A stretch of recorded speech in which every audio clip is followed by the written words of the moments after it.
Welcome to Triangle BNI. Today's show is brought to you by Oak City Tech. Each week, folks, we talk about how loud and crowded it is in the digital world. So you need professionals like Oak City Tech to help you get found both by your current clients and your future clients.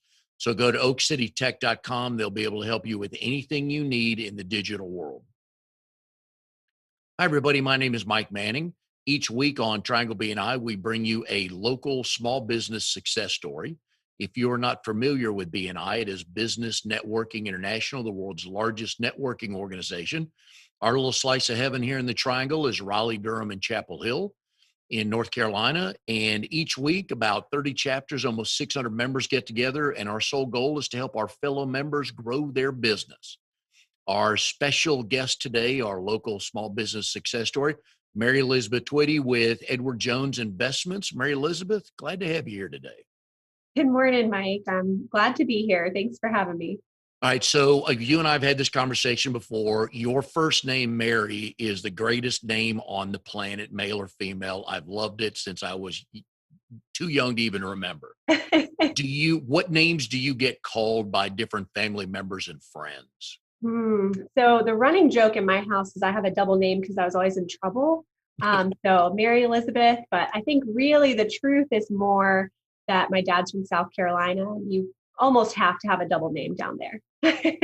Does everybody call you Mary Elizabeth? For the most part, I got a little creative when I was growing up, and I think every year in elementary school, I went by a different name. So depending by when I met some of my longest friends, they might have a different name for me. Went by Mary Beth for a short time. Some people call me my initials ME. So yeah, I pretty much have to answer to anything at this point. My wife's brother is the third. And depending on who met him, when is he in his life, he's either John, Trip, or JJ. Yeah. And once Becky and I met and got married a couple of years after being married, and I started meeting some of his friends and the family friends, it came clear to me like, oh, you met him here, but you've only known him since here. Yeah, exactly. It kind of like dates your history. Well, we will go with Mary Elizabeth today. Mary Elizabeth is in RDO5, Triangle Business Builders. They meet Thursdays at 8:15 in the morning via Zoom right now. But if you're in the Briar Creek area, once BNI gets back to meeting in person, they meet at the Triangle Shooting Club. You joined after Zoom, correct? I sure did. I joined sort of late spring, early summer last year. So it's been kind of interesting to get to know the group largely only on Zoom. But I think like any good business owner, you have to pivot for the times. So have you been able to meet many of them in person yet? Many, yes, either for, one-on-ones or things like that. But there's still some in the group that I've yet to meet. It's same with my chapter, and even in through the Garner Chamber and other places like that you and I run in. I'm telling people they're my COVID friends. Yeah. Because I've never met them face to face. And we had, you learn, I did meet, and I'm going to pick on Michelle Owens. She was on our Wired to Change podcast a few months ago, and we'd only met via Zoom. And so I met her at the studio, and she gets out of the elevator, and I said, hey, nice to finally meet you. And she goes, you're taller than I thought. Yeah. And I looked at her and said, I don't know how to take that. I know. That's totally the way that I know I've not met somebody in person yet, is when they show up and they're either taller or shorter than I expected. Because on Zoom, we're all the same height in our little box. I know. It is so funny that way. And from your chapter, Jed and Marcella and Matt, previous guests, friends of the show. So I'm a big fan of your chapter. It's healthy and happy, and glad you found that one to join. Glad you're in BNI. What was the decision on why to get into BNI? That's a great question, Mike. And, I've been with Edward Jones for almost 6 years. I've built a good book in that time, but I am just so passionate about finding more people who need my help. There's a lot of folks out there that are not getting good advice, or they have their own strategy, and then something happens like what happened in March of last year, and they begin to question that strategy. And so even though I've built a good book of business and I'm very happy with the clients I serve, I'm always looking for people that sort of fit into my niche and that I can help. So I've always kind of kept my eye on BNI from afar. I've visited lots of chapters over the years, and I've networked with a lot of people who are in BNI and spoke very highly of it. But I knew for me, it was not about just being in any BNI; it was about being in the right chapter.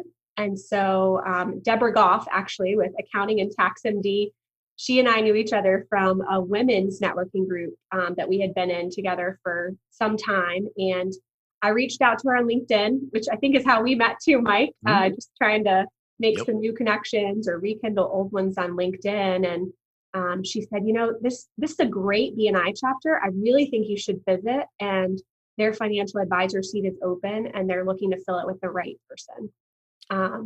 So it ended up being a great fit and I'm very happy to be there. Well, good. And from what I remember, that was a healthy competition too. They had a few It people come was. in. So there was something you did or said that got you in there, which I'm happy for, because your chapter is a lot like mine. We have that character factor. Mm-hmm. The business is there, the relationships are there, the networking is there. Your group is a lot like mine, very focused on doing that. But you got to want to wake up in the morning and go see them. That's why I always like to have the character factor where, all right, a lot of these people entertain me. I want to keep coming back on Thursdays.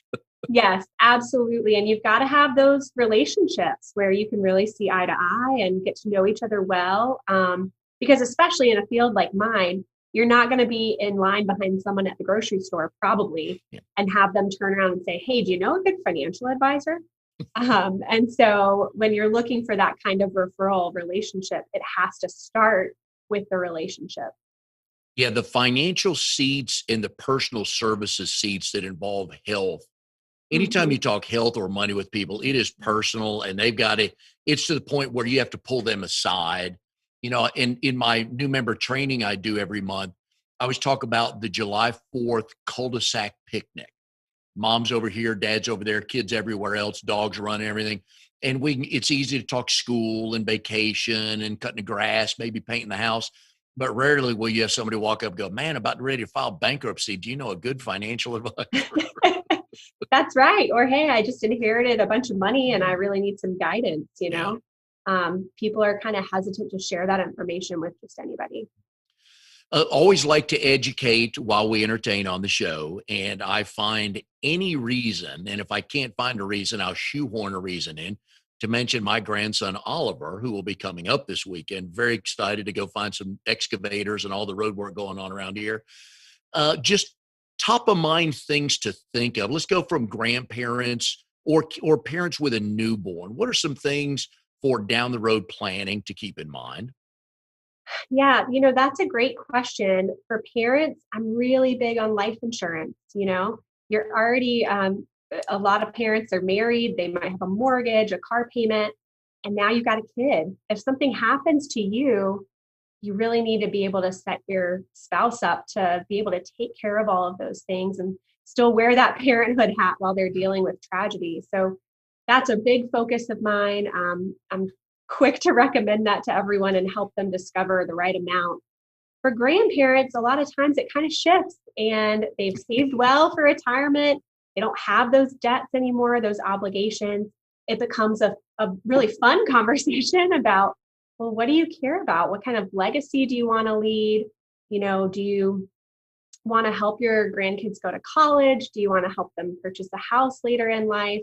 All of those sorts of things. And I'm really big on, working with CPAs for finding some things to do with taxes and big on QCDs. We've done a ton of those this year, which is a qualified charitable distribution. Sometimes that's a great way for you to make a contribution from your IRA to a charity that you support or to your church. And there's some tax advantages to doing that for some folks. So those are kind of, quick things that I talk to most of my grandparents about. Well, good. And I've told my son, Travis, who is Oliver's dad, that we will start. So we're still trying to figure out, he's only 2.5. So we're still trying to figure Mhm. out exactly what we want to do. And I told Travis, I want to set up something for Oliver that after college, pay off some debt, like you said, buy a house or start a business. I'm not starting a knucklehead money fund. I don't want anybody touching this when they're 18, because at 18, how many of us would have done the right thing with, 10,000 or what, That's right. what's in there.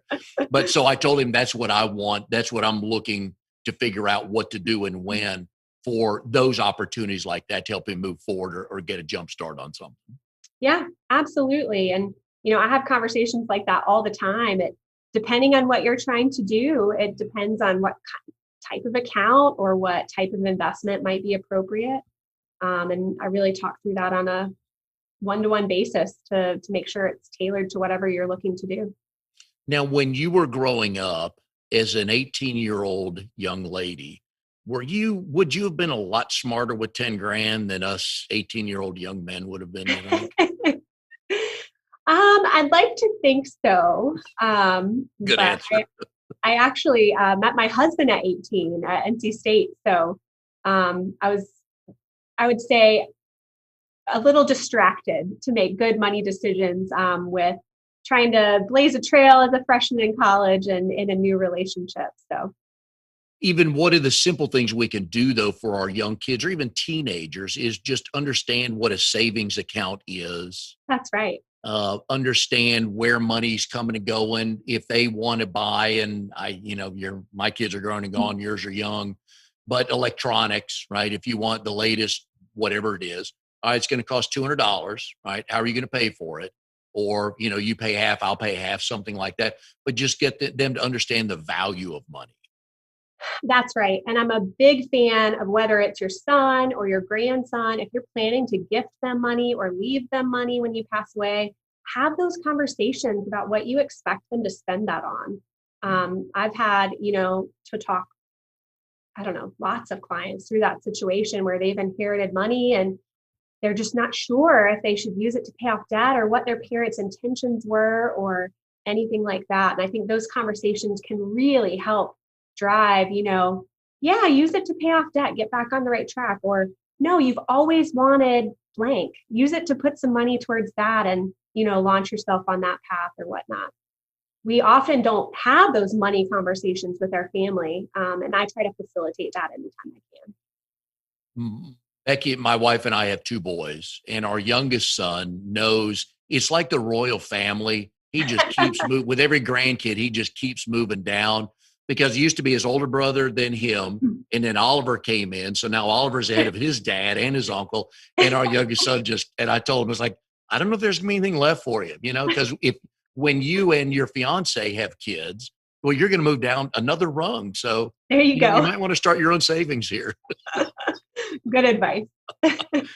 One of the neat things I like about BNI, and I've talked about this before, is it has taught me to shop local. There's a time and place for a 1-800 number and punching in your 16-digit code. But for the most part, I'm a fan of having a cell number of all the people I deal with. And I know that's probably one of the things that has you, and we're going to get into your community involvement here soon because you do a lot of cool stuff.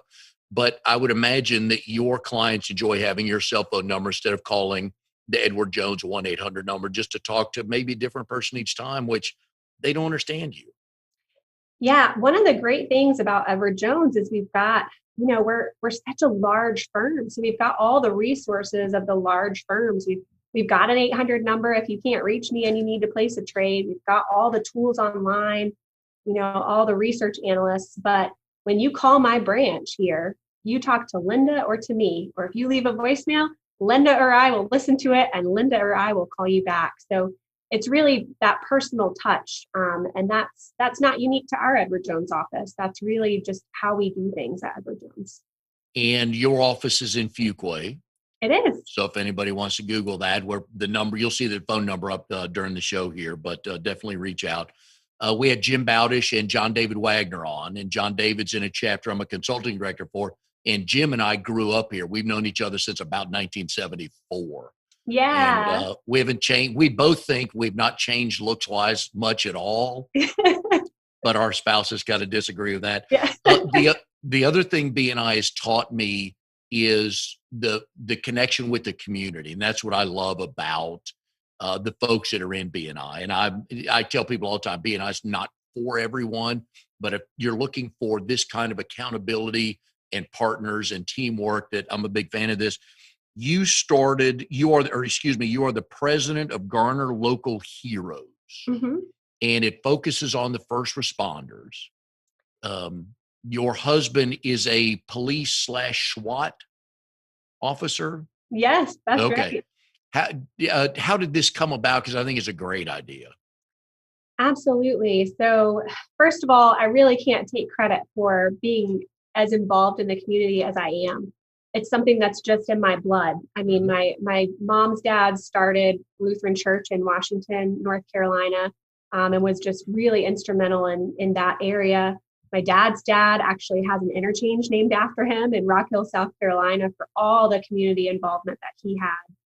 And then growing up, my dad was on just about every board that we ever came across at one time or another. My mom taught choir at church.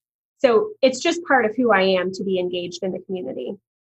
The Garner Local Heroes in particular was really a passion project of mine. I noticed that, you know, being a first responder spouse, I kind of knew some of the things that they dealt with on a daily basis that maybe the general public didn't, if they didn't have a close friend or a family member that's involved in that. And so, partly as a way to share those stories, and partly as a way to bring some of that attention and appreciation to our first responders, I launched that event 4 years ago, and we are coming up on the fourth annual Garner Local Heroes Breakfast. So I'm very excited for that.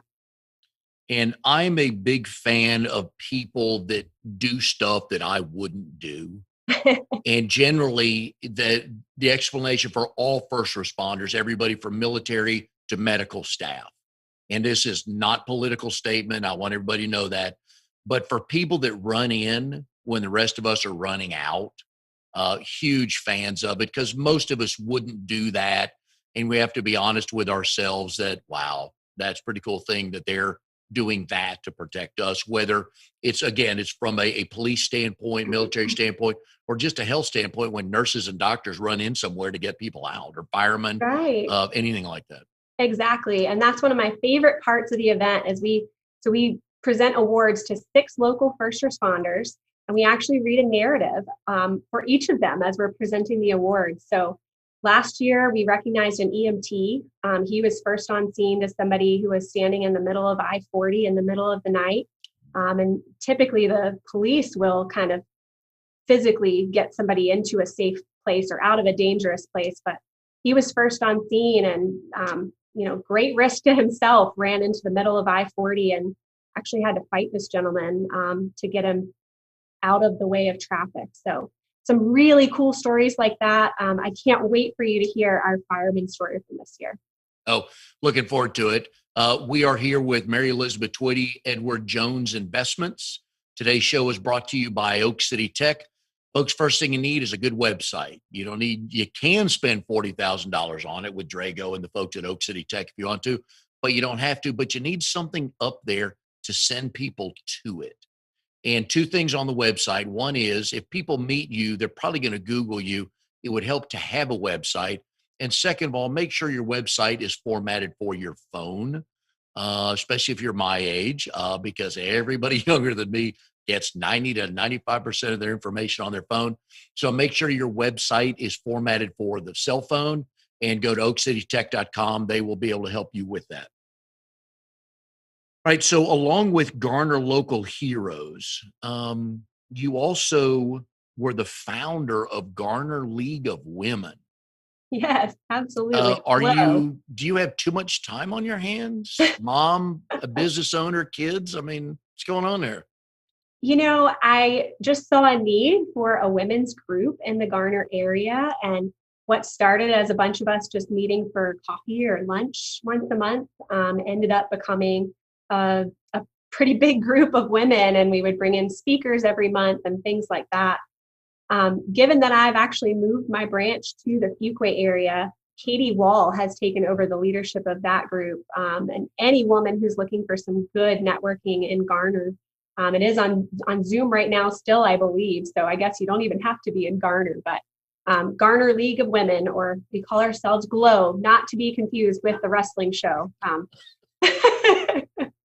that was an interesting little crossover. Did you find that you accomplished the goals of your initial vision of that group? Absolutely. Yeah. One of my natural strengths that I've sort of always had is I love people. I love community. I love bringing people together and getting to know new people and introducing people. And all of that just sort of lends itself to me creating this group. And so I really, really enjoyed running Glow and all the awesome ladies that I met through there.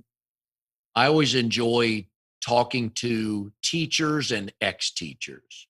And you Yes. were a former high school math teacher. Thinking back to my days in high school, it was a long time ago, but I can remember again how many knuckleheads there were in there. What was the shining moment of your time as a teacher? Oh, that's a great question. I really, really enjoyed teaching math. It was a very difficult job. It had very little to do with math some days, as you can imagine. But high schoolers are just such a neat group of people. They're so vibrant, they're so independent, and yet they still have so many questions. So I really enjoyed working with that group. But we actually, one of the math classes I taught was called AFM, and it was required for seniors to graduate. But most of the seniors in that class were not there because they loved math. They were there because it was required for seniors to graduate. So I collaborated with some of the other teachers to come up with things that would make it more tangible to them. And one of the things we came up with is a career project where they had to identify a career, what schooling they would need to get there and what that would cost and how they would pay for it. And then what kind of salary they would have once they're in that career and whether or not that would support the lifestyle they were looking to do. And one of my students actually decided he wanted to own a pizza shop and they had to give a presentation. And he brought in pizza dough and like did the whole, pizza dough up in the air. And I will never forget that. That was a really fun day. I feel for teachers because when my boys were in high school, we were involved with some parent teacher groups. My oldest son went through the International Baccalaureate program. So I know the time involved and how much there's a need for parental involvement as well. But I feel for teachers because I think in today's world, you have to teach a test. You don't have to teach them the information. You have to teach them how to pass a test, which is wrong. So I always enjoy the practical application of life. And again, there's always two words I use, which is Rolodex and checkbook, which I know people are like, wait, what are those? But why is there not a class on just managing money? Just in general, hey, you make $200 a week. Here's your checkbook. Here's your checking account. Here's your savings account. Just practical things like that. I wish they did, but I think those days are gone. I'm right there with you. And I think a lot of the things that used to be taught by your parents are now not, right? Mhm. A lot of us used to balance a checkbook. Now we can just log in online and see what's pending and what's already come out and what's left. But some of those arts, while they've been pushed aside by technology, are still very useful.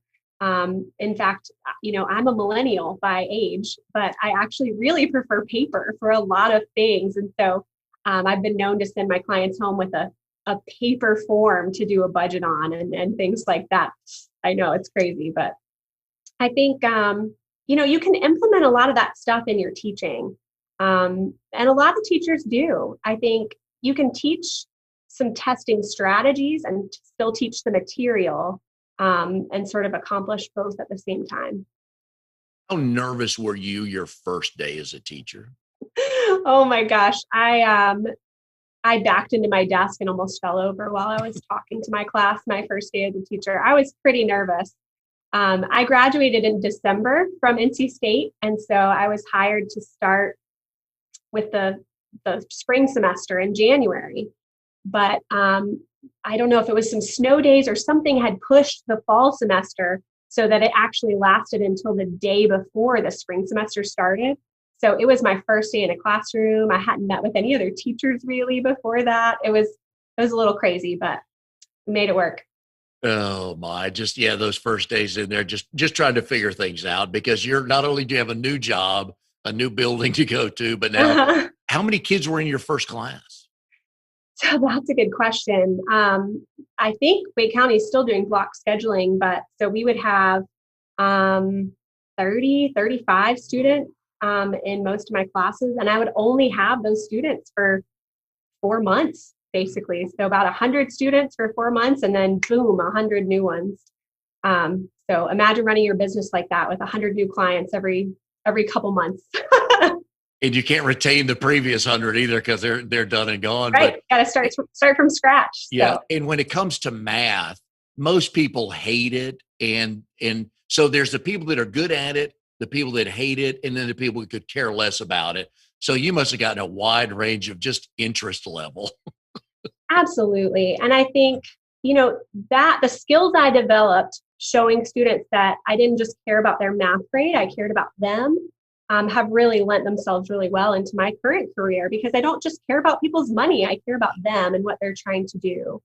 And so just going back to that personal connection, I think is so important in any career. And teaching is certainly not excluded. You went to Cary High School. I did. Go Imps. Yeah. We'll get to that in a second. Before you went to state, what high school did you teach math at? Panther Creek High School, also in Cary. Ooh, so Friday night football games, who were you cheering for? Yeah, it was a little awkward at times, but we made it work. You are a former bodybuilder. I am. What does that mean?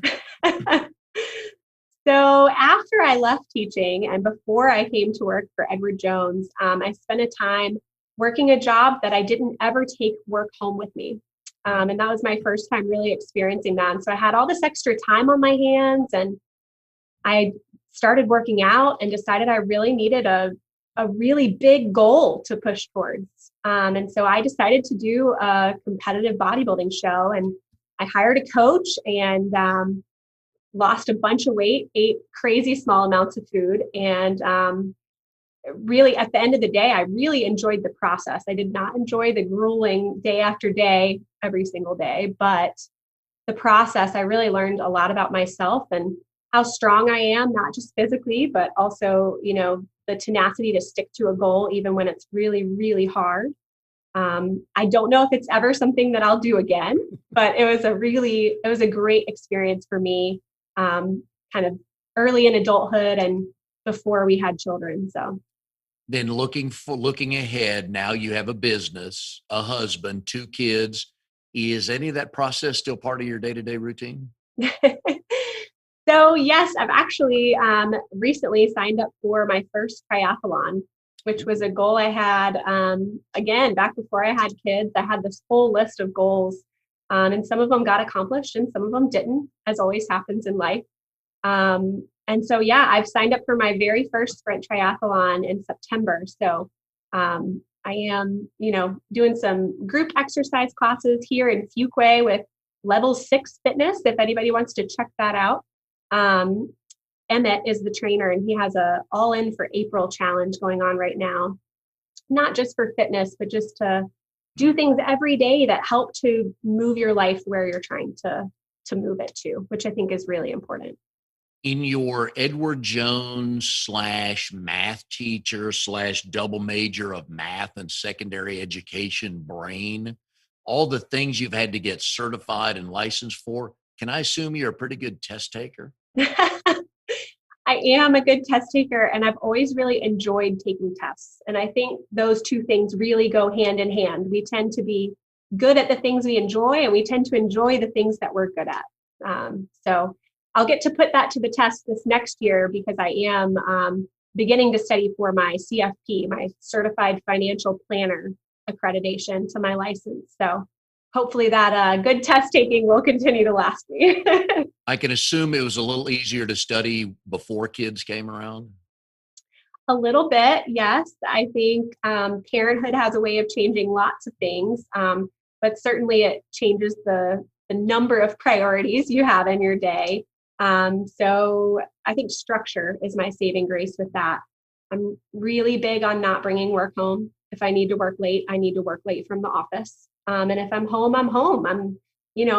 cutting up lettuce for salads with my son Eric. He loves helping in the kitchen, or jumping on the trampoline with my daughter, or playing Barbies with her. So lots to do at home. We are here with Mary Elizabeth Twiddy, Edward Jones Investments. Mary Elizabeth's a member of RDO5. They meet Thursday mornings at 8:15. So if you want to go visit a good group of folks who will entertain you and educate you and make you want to visit them again, please go see them. You can visit online on Zoom. Today's show is brought to you by Oak City Tech. One of the neat things they can help you with, folks, is an email campaign. If you've not stopped to think for a minute that Facebook owns your Facebook group, so they could kick you off. Google owns the stuff, and LinkedIn all that can be kicked off. But if you have your own email list, that's yours. So please go talk to them about setting up an email campaign to stay in touch with past clients, current clients, and future clients. All right, Mary Elizabeth, one of my favorite questions. I love the story. I always ask folks, how did you meet your spouse? And do you both tell the story the same way? That's a great question. And no, I think we do tell it slightly differently, but my way is the right way. So I'll share that one with you. I was taking a chemistry 101 class at NC State. And for those of you that did not go to NC State, this is a huge weed out course for a bunch of majors, and a huge class. It's a stadium seating. I think there's 3 different levels where you can actually enter the classroom, and a very, very large class. Mine in particular was at 6:00 on Mondays. It was a 90-minute class once a week, and it was pretty brutal. So I walked in the first day and looked around, and I see this guy wearing a shirt that says champion across the back. I'm like, I wonder what he's a champion of. I think I'm going to go sit by him and ask him. And he was a champion wrestler in high school. And that boy in that Chem 101 class is now my husband. Where and when after that class was the first date? So quite a while, actually. I gave him my number and asked if we could study together, and study together we did. And he was quite a gentleman and did not make a move. We just studied for that class. So I think it was about 6 months. Oh, God, I want to hear how he tells that story of that 6-month window. That is so good. But now, did your grades go up studying with him?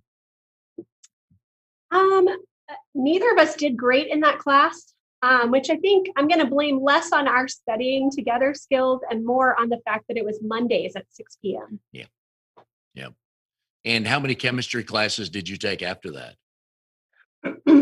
I took one more. I actually started out, I was an athlete in high school and thought I wanted to go into some sort of sports med or something like that. So I started out in biomedical engineering at State, and decided I liked the math more and the science less after my next science class sophomore year. And did he take any more chemistry classes after that? He did not. Nope. He was, I think most of us go to State for engineering and then change our major, right? That's a pretty normal thing. So he started out in computer engineering and ended up in political science. So now, since this is my show, I get to ask questions how I want to. And I could describe you as a world-class swimmer because that was what you excelled in, and that's your athletic life, correct? World class might be a stretch, but I'll take it as a compliment. I appreciate that. My show, yeah. I did. I really enjoyed swimming in the summers in Cary. There was always swim meets on Tuesday evenings and all the local pools. And then in high school, I did swim competitively and made it to states a handful of times. Earlier on as a relay member of a great relay with lots of talented swimmers on it. And then later on in some individuals as well. So I'm hoping that swimming skill is still strong going into my first triathlon. Yeah, you can get ahead of a lot of people swimming. That's for sure. As your high school swimming career proceeded, what Olympic event were you going to win a gold medal in? Just you knew there was absolutely you were going to win it. Well, my main strokes were back and freestyle. And I've always been a sprinter. And I think that's so true in my personal life as well as in swimming, is that I really like to just make a decision and go for something as fast as I can. So I was 100 back and 100 free girl. I'm with my brother was a backstroker. I'm a good swimmer. I was just never fast, but I love swimming butterfly. I did Oh, just always, really? yeah, I did just 50. I can go up and back. Right, right. 100 because I swam in the summer. Mhm. And so it just 50 yards that I could do, but after that, but I love watching the Olympic butterflyers, just the motion. It's just Yeah, a beautiful stroke. just so athletic. Yeah, Yep. it's Yep. really impressive. For those watching today, tell us about that picture behind you. Hmm. So this picture actually hung in my grandfather's house while he was living. He bought it when I was about the same age as the little girl in the picture, because it reminded him of me. He had a boat and loved to go out on his boat, sailboat, and he built his own dinghy too. So his dinghy was a little bit smaller than the boat in this picture. But when he passed away, I snagged the picture from his house and decided I wanted it to go over my desk at work because it just really reminds me that all the clients I work with are somebody's grandfather or granddaughter or loved one. He was actually an Edward Jones client before I was ever an Edward Jones advisor. But, he was a simple man. They retired to Little Washington, North Carolina, and had a boat and a garden. And man, was he creative with his engineering of a fence to try to keep the deer out of that garden. But I know he would not have experienced as much success as he had financially from a financial planning standpoint without getting really good advice. My grandmother actually fell ill with dementia when she was pretty young. And so, that's not something people think to plan for, especially 20, 30 years ago. They didn't think to plan for that. And so the fact that he had planned for that, I think really speaks to the level of advice and service that he was getting. And so I try to bring the same thing to my clients to honor his legacy.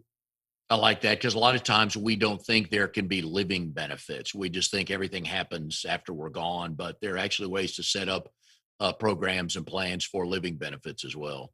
That's right. And to protect you from having to spend everything you've ever saved just to care for somebody while they're still living. No doubt you are your grandfather's favorite grandchild or granddaughter, but you have two younger sisters. Am I correct? I do. And we are actually conducting this little interview during birthday month. One of my sister's birthdays was last Friday. Mine's this Thursday, and my other sister's is next Monday. So yeah, we all grew up in Cary. I'm the oldest, and I think I'll claim that favorite title. Sure, why not? There you go. Do the other sisters have double names? They don't. But actually, my mom realized my baby sister was like 6 or 7 when she realized that she had named us after Little House on the Prairie. I'm Mary. My middle sister is Caroline or Carrie from the books, and my baby sister is Laura. So. If I asked Caroline and Laura, what grade would they give you as a big sister? Ooh, that depends if the grade was based on always telling them what to do, or if the grade was based on being a good follower. No, I think we would all agree I was a very bossy sister, but a very loving sister. And I think that those skills remain true today. And are they seeing dividends from that? Absolutely. Yes. My middle sister is actually a teacher. She teaches elementary school. And my baby sister is a pharmacologist. So she followed my suit and went to state for a math degree and then pursued her master's in pharmacology. So where did the math gene come from then? So that actually came from my dad, sort of. Both my parents were music majors. And then my dad decided to switch over to math at the end of college, realizing what am I going to do with music, even though I love it so much. So yeah, my dad's very math oriented. We grew up doing puzzles together. And do you remember that old game Mastermind where you A little have bit. like the, Yeah. the four pegs and you had to kind of guess what. Yeah, we played Mastermind all the time. Now, you mentioned your son that he likes to help you cook. Your daughter, in one of your bios, that she plays the piano. Yeah, my daughter started taking piano last year and really, really loved it. We're taking a break right now. We actually moved in December, so trying to be a little calmer and get everything set up the way it needs to be. But yeah, I took piano growing up. My next door neighbor was a teacher, and so we would walk across the yard for our little weekly lessons. And I think, music is just such an important part of life. And being able to create that music yourself is really neat. And being able to be a beginner at something and really attain a certain skill level is a really good lesson too. So, Do you still have good musical skills? I think so. I like to think so. I pretty much only sing to my kids when they're going to bed now. So we'll have to ask them to be the judge, I suppose. But I love to sing. I can do a little bit of guitar. I'm not very well learned on guitar, but a little bit of piano. So, And how old are your kids? so my son is 4 and my daughter's 6. Is there a go-to song at bedtime? Yes. I've always loved the hymn Amazing Grace. And actually just a couple years ago read the book about the guy who wrote that. And that's a very interesting story in and of itself. But I love Amazing Grace and I love Edelweiss from Sound of Music. Yep, I'm with you on that. And when we see our grandson Oliver and we put him to bed, my wife will sing him House on Pooh Corner because he loves that song. And then I sing him Rocky Top because I went to Tennessee and he knows the words to that. So, and he likes both of them. But those Rocky Top's a good one. Yeah, those nighttime moments are hidden gems with young kids. Absolutely. Did they get any music skills from dad? My husband has a lot of strengths and a lot of skills. Music is not one. He could not carry a tune in a bucket, bless his heart. But if you have any questions about pretty much any song that's ever been on the radio, he could tell you the artist, when it was recorded, what album it's from. He's a lot more knowledgeable about that kind of music than I am. Oh, music trivia is a good thing to have. Yes, absolutely. Do you guys get any kind of normal hours with his life as on the police force? So I would like to say yes, but no, that would be a lie. There's actually 2 full-time teams that work for Raleigh. And so they kind of switch off one week, one of them's days, and then they switch to nights the next week. So there is a general schedule they follow, but when duty calls, they go. So how do you deal with just the worrying every day of being married to a police officer? I think anytime we find ourselves getting hung up with a worry or some anxiety over something, we've got to back up and look at the bigger picture. And the bigger picture is there is no doubt in my mind that our Creator created him to do this work. And so when I look at it from that perspective, I can't worry. It's his destiny. It's his calling to do that work. And so whatever may be. It's got to be hard. I admire the families that have law enforcement, military people, because I know, having in my wife's side of the family's military, and just conversations about worrying just in general. And so I know that kind of have to come to grips with that and figure out how best to deal with that. So it sounds like you have, which is good. But I won't say I never worry, but we've got good support system from neighbors and family and other police spouses or just first responder families in general. So it's nice to know you're not alone if you're ever feeling a little overwhelmed. Yeah, I bet on that. Real quick, if somebody's thinking about getting into the financial or the investment world, give me 2 things they should make sure they're good at or look at first to make sure they're going to enjoy that job. Yeah, absolutely. That's a really good question, Mike. And so I'll back up and tell you a little bit about how I stumbled into this career. After teaching and then working another job for a little while, I was really looking for something where I could really make a tangible difference in people's lives while still having a good family life outside of work. And so I took a whole bunch of career readiness surveys. What are my strengths on a personality basis? What are my strengths in working? What do I want my work day to look like? And every assessment that I took landed on either CPA or financial advisor. And my birthday's tax day, April 15th. That would be a great shtick for a CPA. But I decided I really didn't want to be busy every year on tax day. So I became a financial advisor. I'd say you've got to be even keeled. You can't let your feathers get ruffled easily. There's always going to be doom and gloom in the news about the markets and the economy and politics. And oh my gosh, the big one's coming. And you have to be able to not only not let yourself get ruffled, but to be able to calm other people down. And then you just have to be a diligent student of your profession, financial planning. If you think, a couple generations ago, people retired with full pensions and Social Security paying for everything. And nowadays, Social Security is not paying for everything for most folks, and they don't have a pension. So just the financial planning in general has changed a ton over the last couple of decades. So we have to be able to stay students of our profession to continue to give good advice. Very good advice. We appreciate that. Mary Elizabeth, we've been putting her number up on the screen. Her office is in Fuquay Varina, Edward Jones Investments. Mary Elizabeth, we've enjoyed this very much. Good to get to know you a little bit better because we are COVID friends, in fact, which is how we met. And I appreciate that. You led me to the Garner Chamber and some cool people I've met there. So I was happy to have you on. But we appreciate having you on today. Good luck with everything. Good luck with your sprint triathlon. And we'll have to get an update from you after the race, see how things went. Thanks so much, Mike. I appreciate it. I enjoyed it. And we'll see everybody next time on Triangle BNI.